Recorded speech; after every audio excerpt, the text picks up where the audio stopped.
পৃথিবীতে একজন মানুষই শুধু জানতেন যে তিনি পৃথিবীতে কতদিন বাঁচবেন, সেটা হচ্ছে সাইয়েদনা আদম আলাইহিস সালাম। ওনাকে বলে দেওয়া হয়েছিল উমরুকা আলফু সানা, তুমি পৃথিবীতে বাঁচবে 1000 বছর।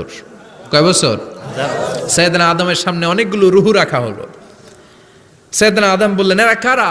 আল্লাহ বললেন, এরা হচ্ছে নাসালুক, তোমার বংশধর, পৃথিবীতে তোমার পর এরা পৃথিবীতে আসবে। সাইয়েদনা আদম বললেন, আল্লাহ ওই যে একটা রুহু দেখা যায়, এটার নাম কি? আল্লাহ বললেন, হাদা ইবনুকা দাউদ, এটা তোমার ছেলে দাউদ, সে দুনিয়াতে নবী হয়ে আসবে, তার ছেলে সুলাইমানও নবী হয়ে আসবে। সাইয়েদনা আদম বললেন, মাবুদ, আমার ছেলে দাউদের কত বছর হায়াত আপনি দিয়েছেন? আল্লাহ বললেন, 40 সানা, মাত্র 40 বছর, 4 ইয়ার্স, 40 বছর তোমার ছেলেটা বাঁচবে। ও আল্লাহ, আমি বাঁচবো কয় বছর? তুমি বাঁচবা 1000 বছর। সুবহানাল্লাহ।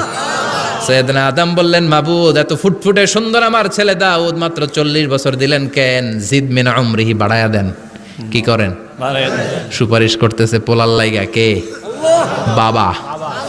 আল্লাহ আপনি বাড়ায়া দেন। আল্লাহকে বাড়ানো যাবে না, লেখা হয়ে গেছে। রুফিআতিল আকলাম ওয়া জাফফাতিস সুহুফ, কলম তুলে নেওয়া হয়েছে আর কালি শুকায় গেছে, আর কিছু করা যাবে? সাইয়েদনা আদম বললেন, মাবুদ, আমার 1000 বছর কেন দিলেন? আমার এই সুন্দর ফুটফুটে ছেলেটারে মাত্র শুধুমাত্র 40 বছর কেন দিলেন? ও মাবুদ, আমার 1000 বছরের দরকার নাই, আমার 1000 বছর থেকে 60 বছর আমি আমার ছেলেরে দিয়ে দিলাম। দাউদ আলাইহিস সালাম বাঁচবে 40 বছর, তো বাপ আদম যদি আরো 60 দেয়, 40 আর 60 মিলে কত হয়? 100। ভালো হিসাব বোঝে এরা।